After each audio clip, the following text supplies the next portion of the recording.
ability to make adjustments in game and I guess to tonight's game, defensively and everything? Yeah, I think it's strong. I think it comes from leadership combined with determination.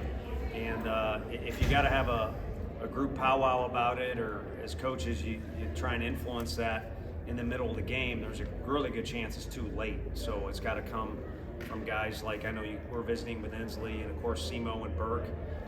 It's why it's nice to have some guys that have been around not just the league but been around our program, and they have influence not just with what they do on the field but just in the dugout and communication out there, and guys like Drew Beam too. So we're blessed to have that ability, because a game has very many different forms it can take on over the course of 9 innings, sometimes even extra innings.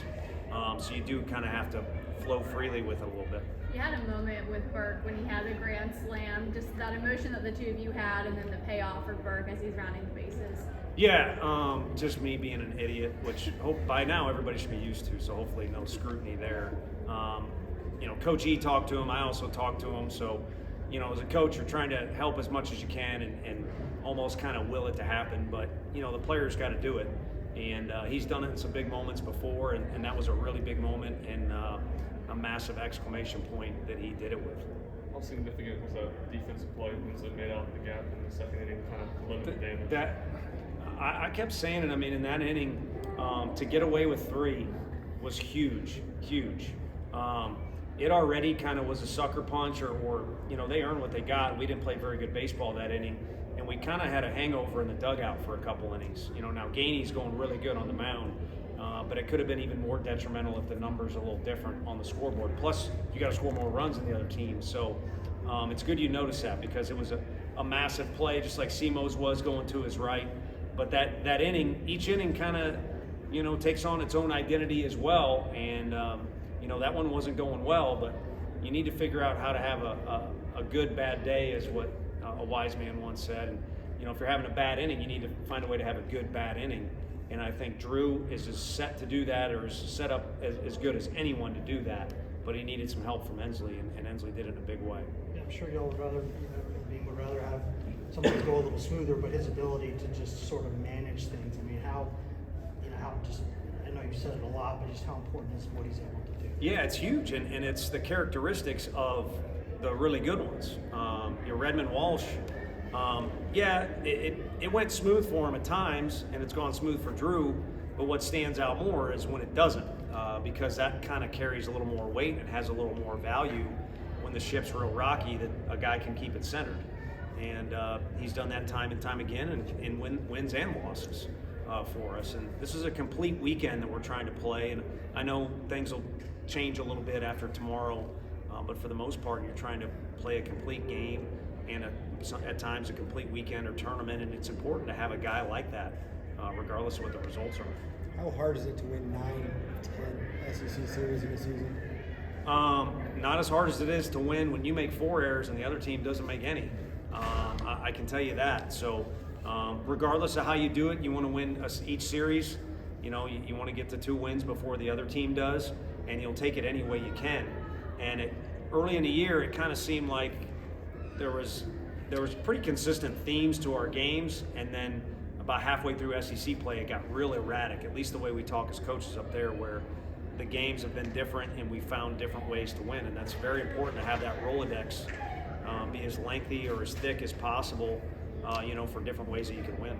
Maybe lost in the shuffle tonight is Combs. How important were those 2 innings, there at the end? Yeah, huge, because every inning affects tomorrow too, and our most important game of the season is tomorrow.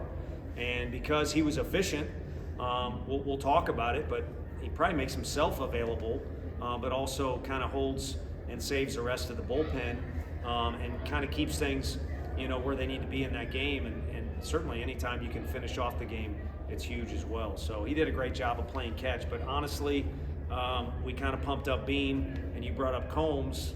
The best or favorite inning of the coaching staff just a second ago in the locker room was Banky's, because it was a swing part of the game, and for him to throw the way he did was huge. And we didn't play our best game defensively tonight, but Ensley makes that play, and Simo made a tremendous play behind Banky. And when you throw strikes and you work ahead, the defense seems to play a little bit better. What gave you all the confidence to go to Binky in such a big moment there? He was the guy. I mean, he was the guy, kind of scripted ahead of time. going into the weekend, going into today, and then in the middle of the game too. To be frank with you, we were going, no pun intended with the pitching fella, but we were going one hitter at a time, and he was throwing the ball really well. I mean, his misses were really good, on top of the fact, he got 3 outs the way that he did. So he's our guy in certain situations, and there's kind of a pecking order, and I just vented some frustration with a couple guys I really hope get in the game tomorrow. But there has been a little bit of a pecking order and some roles established, so we'll kind of roll with it as we see fit. What did you see from their starter that he was doing so well, and how much did Simo's homer kind of allow everybody to relax in the dugout? I think, you want a 1 on the board over a 0 to know that you can do it, but overall. But I think with this group, they know they can do it. And again, he was throwing the ball really well. I think we let the poor play in the second inning carry over a little bit, so it contributed a little bit. But we knew how good that guy was based off video. We had talked about it before the weekend rolled around, and we were kind of wondering when we were going to see him. And he was as advertised, and I'm hoping he would say he was feeling a little bit tonight. Even if he wouldn't say that, the guy's got a chance to pitch in the big leagues, but he was grooving. And tomorrow again is the most important day, but around the corner you have to be realistic and admit that it's postseason play. If you want to have a happy meeting in the outfield at the end of a game, you're going to have to beat a guy like that. So again, different ways of gaining experience in recent weeks has been huge for our group, and that's another way. Couple more. You mentioned Ensley moved up in the order because he deserved it. How much more has he validated your decision after today's game? Yeah, it helps. We always, I say to you, not in jest, good players will make you look smart. But I think you can kind of piece together a few different lineups, with our group. You got a guy with a lot of power hitting the leadoff spot, and you could go kind of on and play with it differently. So we have, I would say more, we have the benefit or the luxury of moving guys in and out. And I just walked past a really good hitter on the way in here that deserves to be in the lineup, didn't get any at-bats tonight. So I would call it a little bit of a luxury. The key is for us, the guys that do get the opportunity, they look around and realize they don't have to be the guy. We can all do it together as a group, or they all can do it together, and Buddy will pick them up if they don't.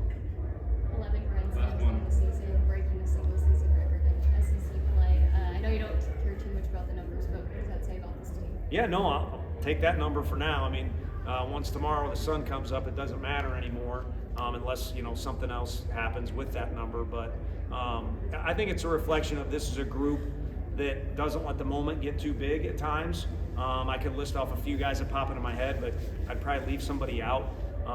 But it's fun to hit with the bases loaded, and the pressure is on the other guy. But that's easier said than done when you're in the batter's box, and our fans who've been really active the last 2 nights, that's a lot easier said than done. So guys have fought their way on base a lot this year. So there's been other numbers. John Wilkerson knows them all. He's thrown at me with like runners on or RBI situations. To me, that all starts with guys fighting their way on base, even if it means, like on Tuesday, the easiest example was Simo saw a bunch of pitches, put the ball in play, hard 90 down to first base, and they make an error. So we'll take it in whatever way we can get it. Thanks, Coach. Thanks, Coach. I think someone told me gritty, but I think just a day of adjustments.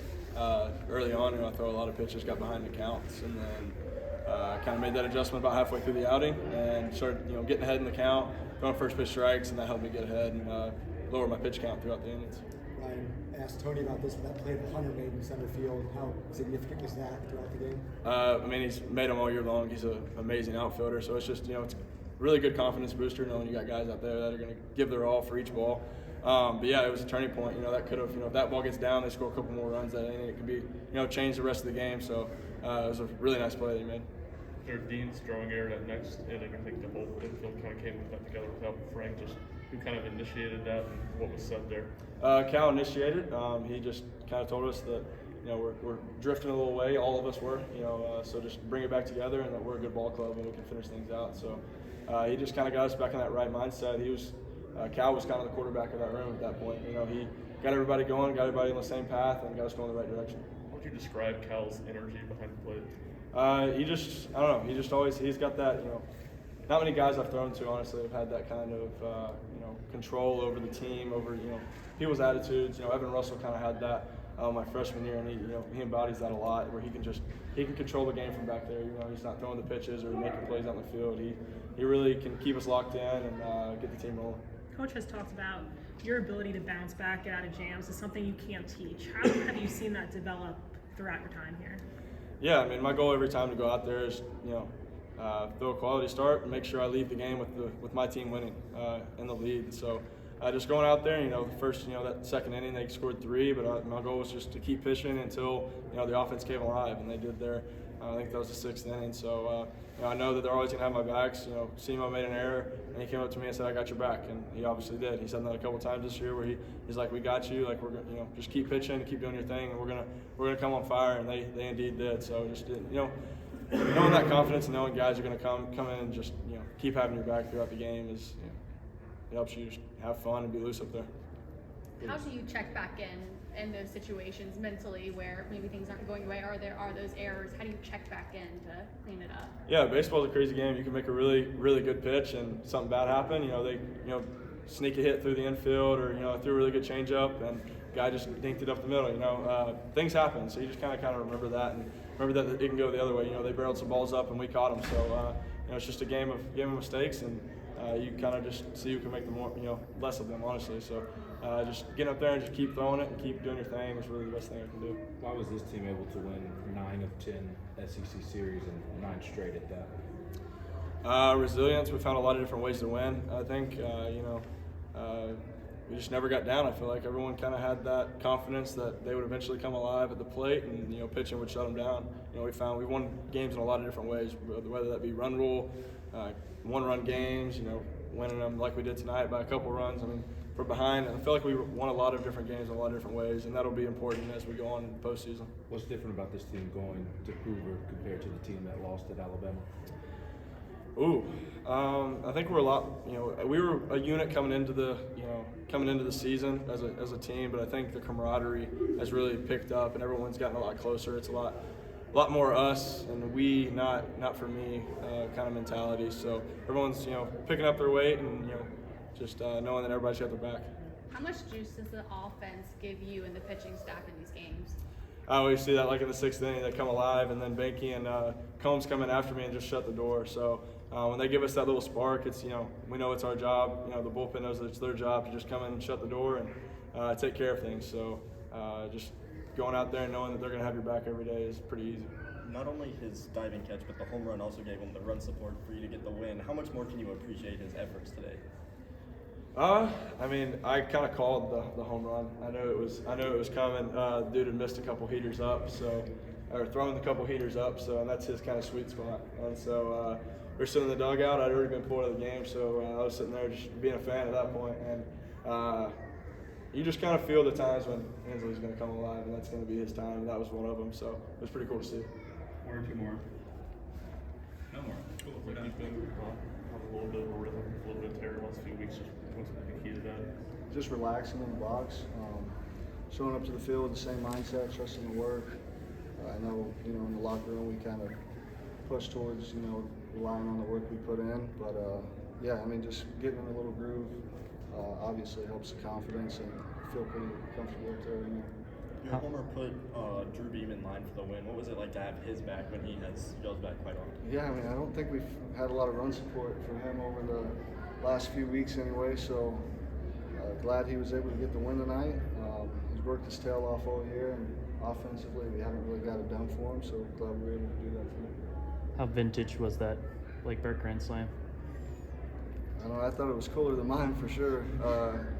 He's my roommate, so I'll tell him it wasn't as cool at the house, but I was pretty fired up about it. That Grand Slam broke the single-season SEC Grand Slam record. Did you guys have any idea that it did that, or? No, I mean, I do now. I knew we were close because when was the last one we hit? Auburn, maybe? I mean, I was no help to that, but I'm glad they were able to hit some Grand Slams. I've definitely left a few guys stranded this year with the bases loaded, so good for them. Who was their starter doing so well there for, I guess, 6 innings? Theirs? Yeah. When he was a lefty with a right heater, you don't really see a whole lot of that in this league. We saw one against Ole Miss and then last weekend at Vanderbilt, but commanding 2 pitches like he did tonight, obviously, and then he would throw a changeup in there every once in a while. I mean, it's tough to hit spin rate heaters like that. You really got to focus in and push the heater down, but when he's got a few pitches working for him, it makes it pretty tough. What's the key to make that adjustment when you don't see that too often? Just set your eyesights down, push the heater down. We were talking in the dugout. When he would leave off-speed pitches over the middle, they were very hittable. So we kind of made that adjustment in the 4th, 5th, even though it didn't really work out. Yeah, just got to push the heater down and try and keep your hands even with the ball. This game was the definition of showing that you guys are never out of the game. How important is it to get a win like this to prove that to you yourselves? Yeah, it's a big-time win. I don't think this is our first come-behind win anyway, but this is kind of what we built this group on this year, kind of been a resilient group. Offensively, we're always 1 inning away from a big inning. And, yeah, I mean, I think in our minds we're never really out of the game until it's over. Is that mentality something that's easier said than done, though? Because when you're sitting there for 4 or 5 innings and you can't quite get him dialed in correctly and a couple errors out there in the field, do you have to fight that urge to say it's just not happening? Yeah, I mean, I think you got a good group of guys, a lot of older guys that, have been around this program, and I think this is really what the program's been built on, is being resilient, tough in the box, whether or not it goes your way. I feel like we're a pretty blue-collar school. We put in a lot of work, and I mean, as talented as players we have, yeah, I mean, I feel like our mindsets are just we're never out of it. Off the bat, do you think you're going to be able to get to that ball in the gap in the second inning? Yeah, right off the bat, I mean, my mind might be a little skewed. I think every time it goes up, I can go get it. But I was shaded a little bit over to the right side because he slaps it over in the left center gap a little bit, but it hung up a little bit in the air. I think the wind helped it a little bit stay up, and I was able to get to it. You enjoy making that catch or hitting that home run more? I like the home run a little better than the catch, but the catch was pretty cool. Do you personally think you thrive in those big moments, clutch moments? Yeah, I mean, I've been on both sides. I've been on the good sides, the bad sides. I think for me, it's just how relaxed can I make my body in those moments and really, hone in on my breath. I think in that moment, you got everybody on their feet. It's best to just relax and ground yourself and really just focus on the next pitch. Is Berkeley those kind of guys that when he hasn't hit one in a while, you feel like when he does hit one, there's going to be something behind it? Yeah, I mean, I think that home run was huge for his confidence. He's been working hard. Just the results haven't been there, but that might be the one swing that gets him going for this postseason run we're about to go on. Thanks, Hunter. Thanks.